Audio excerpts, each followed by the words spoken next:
recording? Yeah. Holy shit, I'm ready to podcast. I've never seen Uncut Gems, I don't know. The whole podcast is just gonna be like explaining the plot of Uncut Gems. Yeah. Oh, whoa, wait, really? Whoa. What happens next? Oh my god. Hi everybody and welcome back to another episode of the Coyote Picture Club. Every month on the show, we discuss an actor and comprise their Mount Rushmore of 4 best films or 4 defining performances, 4 movies that encapsulate their career. Today we're talking about the Safdie brothers' Uncut Gems, and I'm joined by... Alicia. What do I say? You just say like, hey, I'm Elisha, I'm Carly's roommate, and friend of the pod. Oh, okay. You can say also, I live here. I live here, they finally let me out of my room. Yeah. They needed someone, so I got thrown in, but... Uncut Gems is about a charismatic New York City jeweler always on the lookout for the next big score. He makes a series of high-stakes bets that could lead to a windfall of a lifetime. Howard Ratner must perform a precarious high-wire act, balancing business, family, and encroaching adversaries on all sides in his relentless pursuit of the ultimate win. It takes place in New York City, 2012. What are we drinking today? Okay, today we have a Baja Blast slushie from Taco Bell. I've never had this slushie before. I tried to choose something that was kind of inspired by the gem, and I think this is just giving the reflective... There's a scene in Uncut Gems where like, Kevin Garnett looks into the Baja Blast. Yeah. Look at these colors, man. It's like when you put the flashlight under it. Gorge. Wow. This is my gem. This is my Uncut Gem. Alicia, what do you think of Uncut Gems? I really loved it. I've seen this movie like 3, maybe 4 times now. I think I've lost count. I was so drawn into it when I first saw it. It hit me hard. The ending really got to me. Yep. I loved it. I thought it was a fantastic movie. Is this Sandler's best performance? Yeah, 100%. I think so.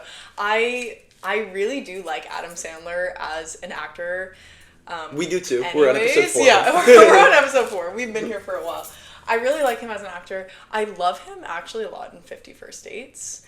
And Probably his best rom-com. I think his best rom-com, and I think he shows his acting chops in it a little bit, but it's kind of underrated. But I think Punch Drunk, obviously, Yep. You guys have talked about it.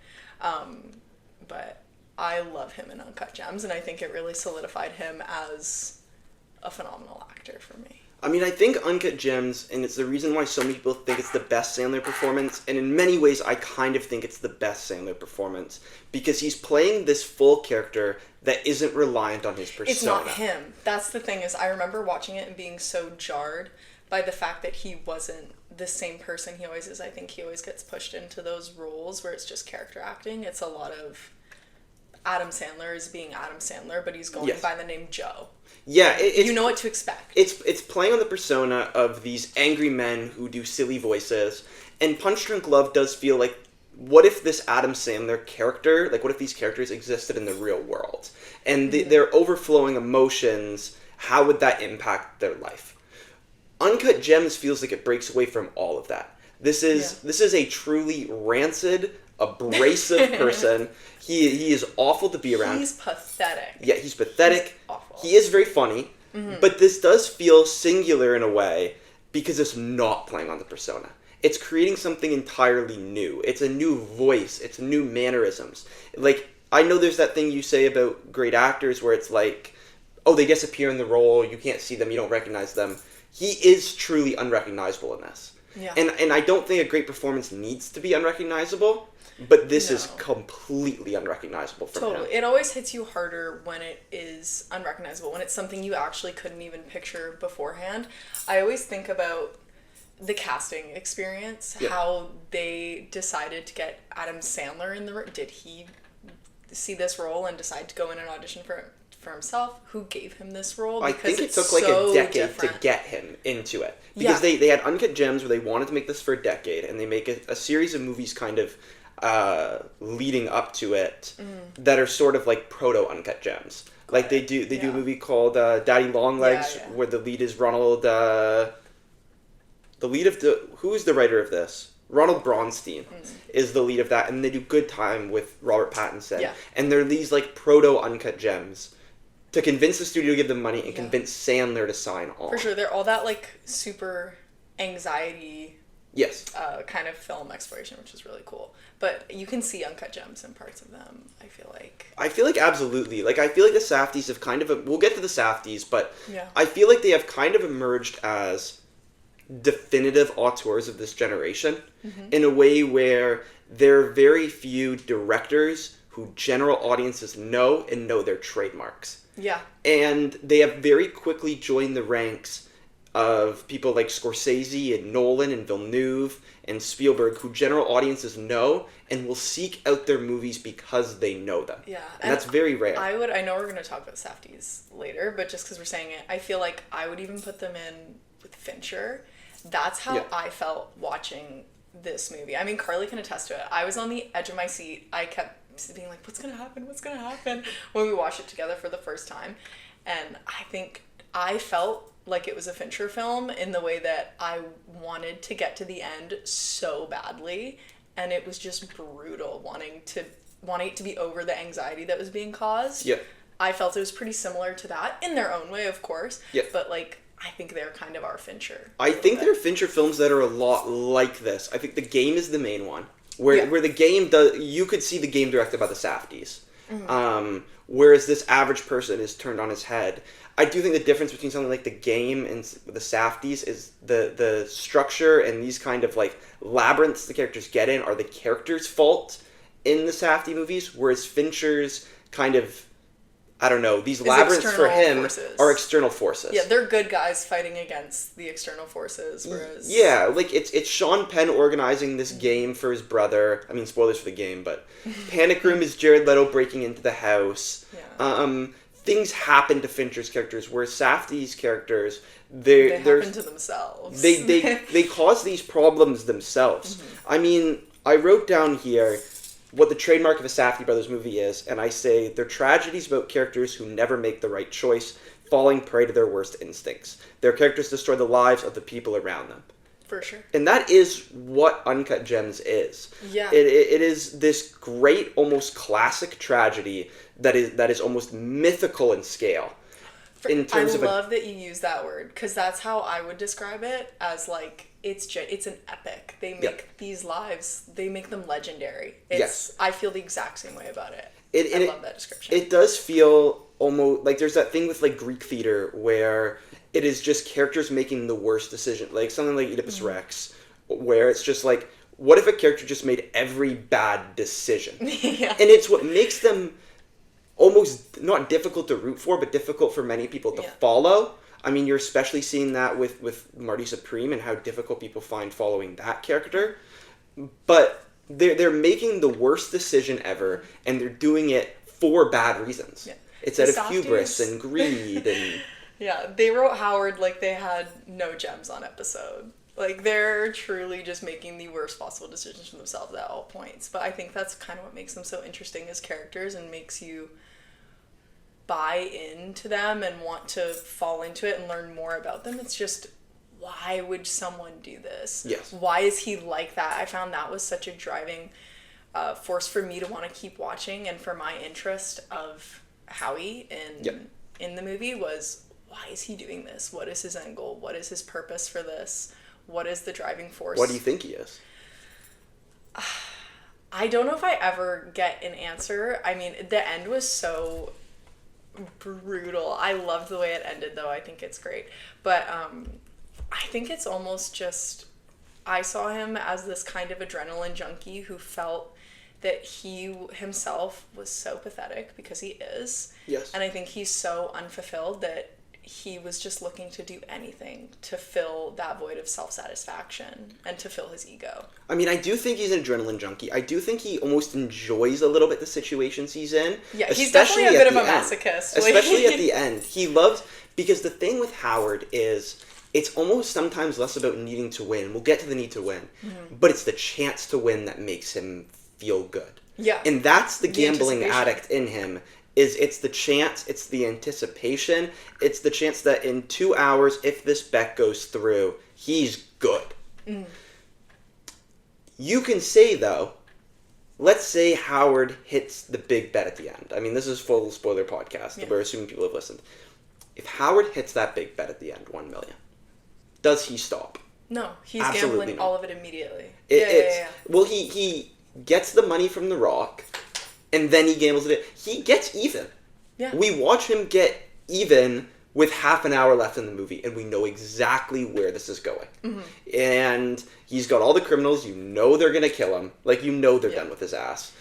And he's going to keep going. Yeah. I think that's also, Sandler was such a great choice for this, too, because I think just who he is as a person, regardless of who he is in the film, you kind of want to root for him, even though he sucks so bad. You don't want Adam Sandler to die. So, spoilers. But when he dies, it's, you know it's happening, you know it's coming, that karmic justice is on its way, but the anticipation for me was that I didn't want it to happen. I wanted to watch him succeed, even though I knew if he did, he was going to fall into the same exact thing again and again and again. Is a part of it how pathetic he is and how often he's made to look pathetic? Because they're, like, when Arno and the other mobsters, when they kidnap him and they strip him and they leave him in the trunk of the car, that is humiliating. Oh, yeah. Like, his wife has to come out and let him out. It's hard to watch. It's when hard Adina to comes watch. Out, when he's thrown into the fountain, even Adina thinks he's pathetic. There's that scene where he goes to try to make amends and she laughs in his face. She's like, "You look annoying." Yeah. And that is... Like, his teeth, oh my god. And he did. He looked crazy. They did a good job. Is there something about how pathetic he is that you're like, why do you keep making these decisions? Why do you keep making them? Yeah, you want him to make the right decision. You're, like, trying to parent him. When he sells The Rock to Kevin Garnett and he gets the $175,000, he can break even. Yeah. He can pay off... He's set. Arno, his brother-in-law. He can also pay off... I love how there's, like, other guys in this world who want money. Like, there's that one dude who doesn't really have an enforcer that takes the fake Rolex. Who's, like, he's just kind of walking up and down the hallway. Like, he's still there, too. Yeah. He can pay these people off and break even. And start to make amends with his life. But he has this need to win. Yeah. And it's the need to win, and it's the need to become richer and grow in status.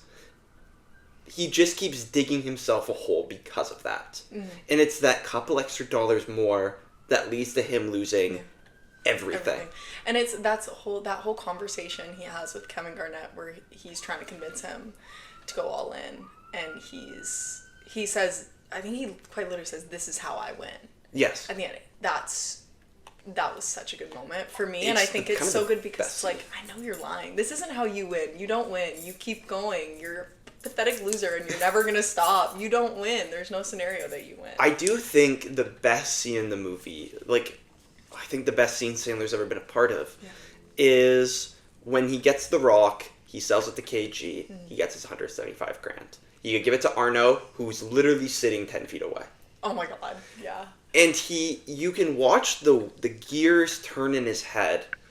And when he's, like, showing KG all the betting lines, and he's like, "Let's bet on this. Like, let's just and do it. The second he says it, you're like, he's cooked. He's done. Yeah. Like, he literally had a chance to get out, to break even, to be done with this. But it's the hubris. No, it's a little facepalm reaction. I felt myself cringe inwardly when he said that, because it's just like... Because Howard, in his bets, is trying to control, and once again, we get to this mythic quality. He is trying to control fate and existence himself. Yeah. By shaping and encouraging the person who he's betting on. Yeah. And it's not just he's going to get more points and rebounds and the Celtics will win, but also he bets on the opening tip. Yeah. Which is one of the most degenerate things possible. Like, if KG doesn't get that tip, he's done... There. It's like betting on the coin flip of the Super Bowl. Yeah. Like, if you're not betting, like, coffee money on it, it's insanity. And his life's on the line. $175,000. And he's like, yeah, I'll put the opening tip in there. A guy with a gun outside his window. Yeah. Like, it's... I think I also wrote down here, because we're going to the mythic scale, and we're talking about the greed of the character. Yeah. I wrote down here, the Diamond District, like the setting of the movie, is the epicenter of capitalism. Yeah. Greed is running wild. People are risking their lives, their sanity, and their relationships for a shiny rock. And I also think there's an interesting comparison between the two locations we see in the film. Yeah. That being the children dying in the mines. Yeah. Meanwhile, they're dying for gems that Howard is going to attach to a Furby. Like, is that not a better, like, single depiction of, like, this excess? Yeah, no. Than that fucked up Furby. Who wants that thing? It totally is. The opening, I remember the opening of the film also, it just being so jarring, and I think, first of all, the opening to the colonoscopy, it's like, it's just like, that's also demeaning in itself. Is that, like, they bring this imagery of these children risking their lives in the mines, and one of their legs is, like, blown off. Or... Literally, yeah. Mass injury, starvation, terrible conditions. And then they connect it through this rock into Adam Sandler's colonoscopy. Like, well, the movie starts in him, and it also ends in him because of the bullet hole in his face. I do think that's interesting. I mean, they kind of reused that from Marty Supreme. Yeah. With the opening of that. But I think it's cool. I think the way that they did it, and like the graphics and stuff, I think it's kind of exploring that idea, like that very. Do you see Life of Chuck? Like the very idea of like there's a universe in all of us, and we're all connected and connected through this one thing that to someone is just what they're doing on a day-to-day lives to drive. I mean, the movie like ends with space. Like it's almost his own cosmic fate because of this. That's right. The film feels so. I love to use the word mythic because it feels so mythical, so mystic, so cosmic to me. The Safdies build Howie up to be this Goliath, even though he's such a loser. Well, to us, when we're watching it, he seems like this massive Goliath of character, this legend in some like Greek epic. I do think he's this guy. I think he's one of the best characters of the 2010s. Like he feels so major. He feels like such a presence. I don't know how he didn't win the Oscar for this. It's one of the best performances of the decade. It's like up there with Leo and Wolf of Wall Street. Yeah, I think he's really great. I think part of it is that what makes it cool, though, is what everyone always says is it's kind of cool because it didn't win the Oscar in a way. Yes. But I wish it did. I think the Safdies are cooler because I think the Safdies are cooler because they don't win. I mean, Sandler, his big award, he wins an Independent Spirit Award for Best Male Lead. Don't forget the Razzie. Sandler also jokes that if he did not win an Oscar, he would make, quote, the worst movie ever, so bad on purpose just to make you all pay. Has he done it yet? Is it Happy Gilmore 2? It'd be Halloween would be the next up. But I do think the Safdies not winning this makes them cooler. Yeah. Because it becomes something you show other people. And it also you want to show other people builds on that level of mystique of like... Yeah, this cool little thing. It feels dirtier and grimier. And I do think Uncut Gems not winning kind of helps a Nora win. Because I think the Safdies and Baker are very similar in the way they create these, like, street-level New York movies. They're all filled with, like, crazy stunt casting. Yeah, and this, like, cult following kind of thing. Yeah, they're star vehicles at the same time. Yeah. They toe this line. I mean, the later Sean Baker movies toe this line between thriller and comedy. Like it's both very tense and very anxious, but also very funny. Yeah. Like like when Sandler's like, "Holy shit, I'm gonna come!" Like it's it is funny, and even the buzzer scene. I think when they're when like Arno and or KG is stuck in the buzzer or whatever, and they're trying to like undo, and they got the screwdriver and the metal shaving. Hold on, let me get it. Yeah. But it's both like chaos. But it's also very funny. Oh, it's entertaining. The parts when he's freaking out and someone will slowly walk into the other room and then it'll cut to Julia Fox and she's like, "Oh my god." Yeah. It is funny. Like or like him pleading with Idina Menzel. She's pleading great. with the wife. She's so good in this. Him pleading with her and being like, "Please." And you just see the cut to his face and he looks a mess. Oh or the part where he's talking to it's hilarious. The part where he's talking to Tilda Swinton on the phone. Yeah. When he's trying to like get The Rock to be appraised higher. Like that's the thing. There's a way he also wants to win where it's like he could have just hired a better appraiser and gotten like $700,000 more. Yeah. He didn't need to place his bet, but he's got to win it. Yeah. You know what I mean? Like he's got to overcome fate. But I do think to circle all the way back. Oh yeah. it makes it cooler that it doesn't win because then it stays independent. It feels edgy. It feels stays cool. edgy, and it stays kind of on the fringe. Yeah, which is crazy considering it's distributed on Netflix. Right? Yes. Yeah.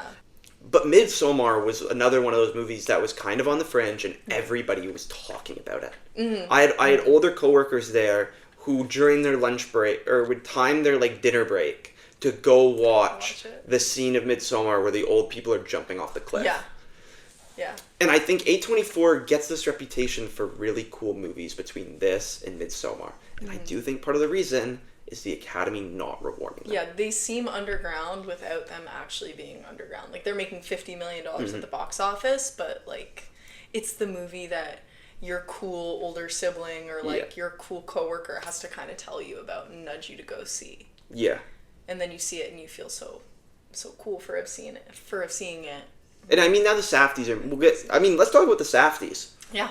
What do you think about Josh and Benny Safdie? I think they're never going to make a movie together again. I don't think so either. I think they're done working together. I think the separation of Marty and Smashing Machine, I don't think they're going to come back. Those to are work together opposite again. movies. They're so opposite. I think that's also like a big reason why they split, regardless of everything else. I think it's like they just have different visions for what they want to do. I mean, I wrote down here that Josh provides the chaotic structures, these dirty, grimy New York worlds. Yeah. Benny provides the thematic and character depth. And he takes the flashy aesthetic of Josh and transposes it onto these, like, mythical stories. So while you have Marty Supreme, which is, like, this fast-paced thrill ride, where it's a series of set pieces that get bigger and bigger and bigger and bigger, the Smashing Machine's the opposite. Smashing Machine's the complete inverse of this, where it's a full de-escalation. Where it's a character tumbling from their apex mountain, where they're falling into drug abuse, and their body is failing on them. Like, the character is no higher up in status and physical activity than he is in the opening credits. Like, the first big fight is his first main loss, and he doesn't win. Yeah. It's like, just watching, like, this great figure, almost who looks like a Greek hero, slowly fall from Olympus. Yeah, which is interesting because I think there's also, as much as we can say these movies are so different, they're so different, Marty Supreme, like, he also is going through, he's doing these competitions, all he wants to do is win, and he doesn't win. And you could say that, professionally in his ping pong career, is he much better off than he was before? He's just made an embarrassment of himself. He's totally lost the one thing he cares about. But in his mind, he wins. In his mind, he wins. But it is another tale of, like, losing at this sport that you've dedicated your life to. But I do think that the difference is, I mean, at the end of the Smashing Machine, Mark Kerr is like nothing. He's a normal person. Yeah. In the end of Uncut Gems, Howard Ratner is killed. I believe in the end of Good Time, I haven't seen that movie since high school, Pattinson's killed. Marty kind of wins. He beats Endo in front of the Japanese. He gets the personal satisfaction of being the best. And then he gets to walk away. Yeah. And he has a baby. And you can say what that means, but in his mind, Marty wins. And I think a huge part of the reason why you get this misunderstanding of the movie, or I don't even know if it's a misunderstanding, where it's people being like, you got to be like Marty Mauser if you want to achieve your dreams. You need to be so ambitious and delusional that you'll pull it off. And Marty Mauser pulls off these crazy escalating bets in a way that Howard doesn't. Yeah. Howard gets shot in the face. Marty kind of leaves unscathed. Like, Marty kills 4 people in the middle of that movie. Like, he blows them up at a gas station. He blows them up, he beats people up, he hits them over the head with statues. No, you can say the lack of consequences. He doesn't really face the consequences of Well, you can say the lack of consequences is something like, oh, people like this don't get punished, but I don't totally know what that movie is trying to say with that character. Like, Marty feels like a vehicle to experience the thrills. Yeah. And I think Uncut Gems is so great because it has the characters and the thematic depth of Benny Safdie, but also the thrills of Josh. And I do love how New York is in this movie. Yeah. There's the clubs And I love Howard Shaw. The Weeknd. And, I mean, The Weeknd's great. When it's all the UV lights and he's just glowing. His smile is glowing. I mean, it's so setting a period piece, like, 7 years before. Before is hilarious. Like, it comes in 2019, Yeah. takes place in 2012. Yeah, because I remember when Saltburn came out and everyone was like, what? Period piece? This is the 2000s. It's like, yeah, that was 20 years ago. Remember when they did Uncut Gems 7 years apart? But it's such a distinct era, I feel like, and it's so of its own, you kind of still recognize it immediately, and it feels so different, especially the way they're presenting it. The old iPhones. The old iPhones. It feels like its own little universe. Yeah. And I think they did a really good job at showing that off. I mean, the other thing with the Safdies is the stunt casts. They are star vehicles. You got Pattinson, you got Sandler, you got Chalamet. I mean, Marty Supreme's got Kevin O'Leary and Abel Ferreira, as well as a million other random people. Alexander Usyk, the undisputed heavyweight champion of the world, is in the Smashing Machine. Kevin Garnett gives a phenomenal performance. I think he's great. I've seen a few people say they didn't like him and they thought he wasn't convincing. I think he's so convincing and great. Sometimes stunt casting can make me a little bit wary of films. I just think when it's done wrong, I think of, especially, I have like the theater background, so I think of like theater stunt casting, which is almost never good unless it's Wendy Williams in Chicago. But it's almost never good. So it makes me a little bit nervous that... Why do you think it works in their movies? I think it works because they just feel like little collections of... It adds to like the coolness, the edginess almost of like, oh, this person, The Weeknd is in this movie. It does feel like a collection of culture. It feels like a collection of culture. It feels like a little miniature scale of the world that we're trying to present you, and we're nodding you off to what it's supposed to be based on who we've chosen to be in this. Like, I get an idea immediately, like Marty Supreme, of who Kevin O'Leary is and what his background job they is bring going to into be. the movie. Because of who Kevin O'Leary is, as Canadians we know quite well. I mean, Kevin Garnett's playing himself. But I do think he's playing... I find a lot of the time when he brings these people in, they're playing the asshole version of themselves. Yeah. Like, Kevin Garnett is playing himself as, like, this arrogant, cocky prick. Yeah. And I mean, Kevin O'Leary, he's kind of downplaying it, really, like, in all actuality. But I do think the best supporting performance in this movie is Julia Fox. Oh, I love her. She's so good. And I think her as a person just adds so much more to the believability of this, because we know this can happen because she's just being herself in a way. Like, yeah, I think it's almost really a chicken and the egg thing where it's like, does Julia Fox change after this role? Like, is this like, did she go so method that she became her character in Uncut Gems? Like, Uncut Gems. Like, is that what happened? Like, I think it's a phenomenal performance. Yeah, it's it's a little unsung. She's kind of a driver of the film for me. Like, every time she came back on screen, I got so excited to see what she was gonna do. What she was gonna say to Howie. I feel like Howie was constant for me in that I always knew he was gonna be on some bullshit. I always knew he was going to choose, as you were saying, the path of basically most resistance. He's always going to bet against himself. And I think Julia Fox's character, I never knew what she was gonna do. I didn't know if she was gonna take him back. I didn't know if she was gonna slap him across the face and leave him. And I think she kept it really interesting for me. I think the Safdies know they caught lightning in a bottle with her.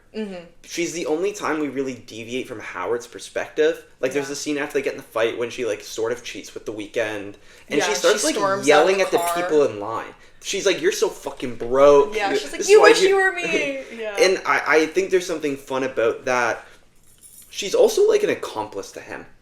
When they gotta pass the money out the window and she goes and places the bet and she's cheering for it too, she kind of has that same greed in a way.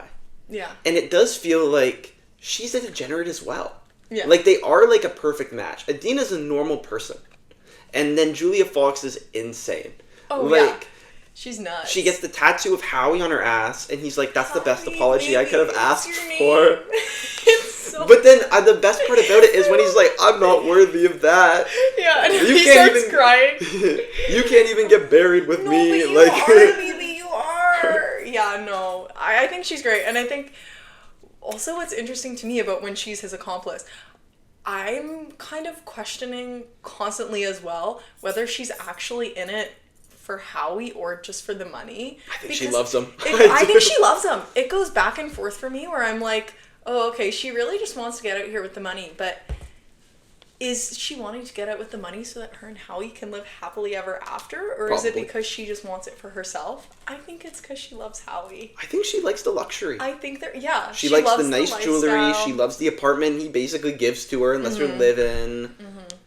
And I think also the drama is kind of like, I think she likes the ups and downs of, is this gonna She's a bit of work an out? adrenaline junkie Yeah, as well. for sure. Yeah. And I don't know, I really like them together. I think it's that case, and I think it's to be said across the whole cast of the film, is it's these weirdos all kind of found each other and they somehow happen to click. Them two specifically, because they're in love. But like, you put all these oddballs together and they somehow work is just so cool to me.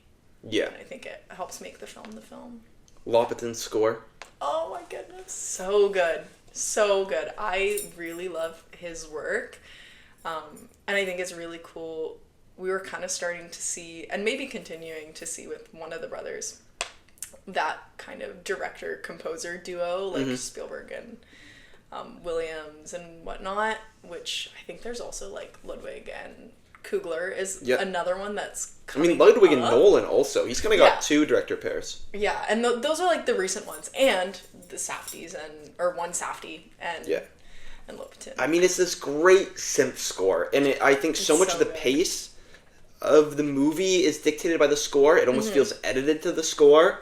Yeah. And he only keeps evolving. Like, I do think the best part of Marty Supreme is his score. Yeah. It's an incredible score. It feels like a Lost Tangerine Dream score. Yeah. And in this, it's like abrasive and a little metallic, and it's like it's dark, and it just it moves at such a pace, and it's droning in the way that it just keeps the anxiety going. Yeah. And this high wire act of the Sandler performance and the editing and how the camera's always moving, the characters are always moving, and just the basic structure and the plot of him making these bigger and bigger bets, and it's him shuffling loans around to try to get another chance at another break-even moment. It all adds to be this like exhilarating watch. I put on last night and I was locked in for 2 hours. Yeah. It is one of the best movies of that decade. And I think the score too really helps with that whole aspect we're talking about, like the whole larger than life mystic or mythical aspect. I feel like it really plays into it in a way where it makes it just makes it seem kind of magical, modernizes it for sure. It reminds me a lot of old sci-fi scores, like the original Star Trek. Any big Uncut Gems notes? Anything we haven't talked about? Favorite scene? Favorite scene? I love the tattoo scene. Tattoo's great. I think is cool because I think it also just feels like a really intimate moment. They're two little fucking weirdos. Which we don't see too much because a lot of the time everyone else is up in his business or you're just waiting for someone else to barge in. But that scene kind of feels like a breather and it's really, really funny to me. I love that one. Also, when he's like watching her through the closet, I thought he was gonna kill her. The first time I saw that scene, I did not know where they were going with that, and still, it feels kind of odd to me because I don't know what the thought was behind it. His messages are like kind of bad. Like she'll be like, I look so good right now. She's on the couch in like lingerie, and he's like texting in the cab. He's like, I'm jacking it. I'm jacking it in the cab. But it's like all this like blunt, straight to the point. Like he's like kind of not good. Yeah, it's kind of awful. But well, he's such a sleazeball. He is so sleazy. But I don't know. I like when he comes in and gets. I mean, her introduction in the movie. He comes in and he's like, "You do nothing. You don't work." She never shows up to work. Yeah, and then she's like, "Howie, I know you want to cuddle." He's like, "I do kind of want to cuddle." He probably hired her.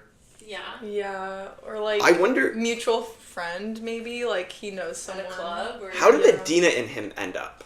How did they like get along in the same room for like more than 5 minutes? They have multiple children. Yeah, How did they do that? nobody knows. Nobody knows how she put up with him for that long. Howard Ratner, all-time bad vibe. All Look, if this guy who shows up to terrible the to function, women. if that guy showed up to the function, you'd be like, get him out. He's going or I'm going. He'd be stealing your toilet paper to hawk. Like, he'd be rummaging through jewelry boxes. Oh my god. What a guy! What a What a guy! guy. But Sandler trivia. Yeah, I Sandler think Triv. so. Wait, what's your favorite scene? My favorite scene. I mean, I love when when he's talking to Kevin Garnett, and he's like, "Let's bet on this." Let's But I love Yeah, the that's school. good. I love the whole school set piece, and it Yeah. is. I think it. The like ticking It gets of the that- soundtrack there is really crazy. I mean, we keep talking about the other Safdie movies and Smashing Machine and Marty Supreme because they're kind of two opposite versions of this. Yeah. But I think that set piece works so much better than anything in like Marty Supreme because it understands what we care about is the low stakes personal drama. And he's running through this high school. At his kids' play. At his kids' like, play. She's in her costume And they grab- backstage and she's like, "Where are you going?" They grab him and they throw him in the car, and it's so claustrophobic. It's so dark, you can't really make everything out. They're like holding him back. It looks like just like a mound of muscle with his head sticking out. Arno is shot at like these weird angles where he's kind of turning. You see like the flap of his neck. Like it's just so in shadow. Take his It's clothes so off and it's you're so like, I don't want to see Adam Sandler it's so like that." claustrophobic. The music is just it's blaring. It's so close up. Everybody's screaming. That's probably my favorite set piece. And I remember watching that and my jaw was just on the floor. And every time I see it, I'm like, oh my god, this is coming up. Yeah. And it's just, it's such a good piece of writing. It's such a good piece of filmmaking. Sandler and Bogosian are killing that scene. It's great. I like it a lot. Yeah. And I think that's kind of a testament too to why it's popular, but it's also unpopular in a way. Is that Because Howard's abrasive. it's abrasive. That's a great word. I think people really, it's uncomfortable and it's abrasive. It's hard. It's a hard watch. It's not hard while watching. It's a hard watch. And like, You know when I Howard think got that's naked, really hard for you're people to like, watch. I think that's really hard for people to sit there and to watch, and for that to be a palatable like blockbuster film. The ending is not happy. I think we're so used to those curated, tied up in a bow endings where like Gamora dies in Endgame and then she comes back. Like we're so used to everything going right for these people, and this is just everything going wrong. And I think people are just really adverse to that. But I liked it. I thought it was good. modern American masterpiece, one of the best of the 2010s. I mean, I really think it's great. This is one of the third or fourth times I've watched it. This is gonna be like a class. It's a classic. We're looking I think, back on going this one forward. for This 50 is years. This is a modern classic. I wonder where the Safdies go because they're split up. Yeah. I think it's going to be a movie that is always kind of associated with Sandler in Yeah. that way, where it just like eternally stays as like. It felt like his is the movie best more than the performance. Safdies, to be honest. I mean, they make great star vehicles, Mm-hmm. like they do, and he really shines in this because he's got a phenomenal character and he's giving a phenomenal performance, and it will forever be the Adam Sandler is a great actor movie Yeah. because it's just so clear, like it's such a virtuosic performance. Incredible movie. True dat. Okay, Sandler trivia. Do you understand Sandler? Carly made this. I don't know if I'm gonna understand her. Understand her? I hardly know her. Okay, out of 3 films together, which film marked the first collaboration between Barrymore and Sandler? Oh, Barrymore and Sandler. The first one, is it 50 First Dates? No, it's Wedding Singer. Oh, it's Wedding Singer. Oopsies. I know Wedding Singer, this one, and Blended. It's Blended is the other one. I think Blended is Innocent. I think the third one is... We had this whole conversation. We have to cut out of another Oh my episode because we God. can't remember the I'll look it up. rom-coms. I think it's Drew Barrymore in Blended. Okay. Aniston is Just Go With It. True or false, Sandler turned down She's the... Blended, yeah. She's Blended. True or false, Sandler turned down the lead role in Inglourious Bastards? Oh, that's true. He was... No, it's false. He turns Or no, down the false. Eli He was gonna Roth be the one. bear, right? He's going to play the bear Jib. Yeah. So not the lead role. Which of the following- A different one. I had the wrong trivia. Sorry, guys. Which of the following actors have not portrayed Adam Sandler's child in a film? A. Andy Samberg, B. Sonny Sandler, C. Cameron Boyce, D. Sarah Hyland. B? No, his Sonny Sandler has played his daughter. It's D. Sarah Hyland. Oh wait, I knew that. 4. What is the name of Sandler's production company? I swear I'm good at trivia, guys. Isn't it something to do with like that? Isn't it like the Happy Madison? It is Happy production? Madison. Yeah. What retail chain plays a pivotal role in Click? A. Target, B. Home Depot, C. Bed Bath & Beyond, D. Best Buy. Guys, I've never seen Click. Is it Best Buy? No, it's Bed Bath & Beyond. Because Christopher Walken works at the back of it. And that's who he gets the remote that lets him... I watch Click not just for prep for the series. I'm like, I need to revisit Click. It's kind of Adam Sandler's. I've never seen Click. Me neither. I've It's never Adam seen Sandler's It's a Wonderful Life. Oh my god. I saw this one. Walken's really good in it. He's like full Walken. Click the button. Well, there's... You just click the button. Is that your remote? Are you just happy to see me? True or false, Adam Sandler studied acting when he went to UCLA. True. False, he went to NYU for acting. Okay, guys, these are trick questions. Carly, You just make a bunch of trick Carly, questions. you're getting so desperate. Why are you tricking me? I knew he my studied favorite part of acting. every I just episode didn't where know I'm like- where. Your favorite part of every episode is when people go 1 for 10. Yeah, I knew he studied acting. I didn't know where. This is fucking. I This knew is he was supposed riveting to be in listening. Inglourious Bastards. Come on. The audience Come loves on. not knowing any answers. Getting 10 trick questions in a row. 7 in Hebrew. No, you The can't. word Sandler translates to what? A. Wedding singer. B. Zookeeper. C. Waterboy. D. Cobbler. D? Yes. Cobbler. Okay, yeah. great. Which movie did I Sandler got not one. list as one of his favorite movies in a Letterboxd Top 4 review? Jurassic Park, Caddyshack, Serpico, Silent Movie. I'm sorry, one more time. Jurassic Park, Caddyshack, Serpico, Silent Movie. What That is he not didn't one of his list favorites? as Yeah. his top 4? One more time with the options. Jurassic Park, Caddyshack, Serpico, Silent Movie. Serpico? No, Jurassic Park. I was gonna say that! Who did Sandler root for in the most recent Super Bowl? Who even played this year? Seahawks, It was Patriots. Seahawks and Patriots. He rooted for Seahawks? Patriots. Oh, I knew that The evil too! empire. I was gonna say that. What? Are you fucking kidding me? Like what? Carly! What color No, cut tie? the episode, Carly. What You need to get better questions. What color tie did Sandler wear to the J. Kelly premiere? Obviously, we all know this.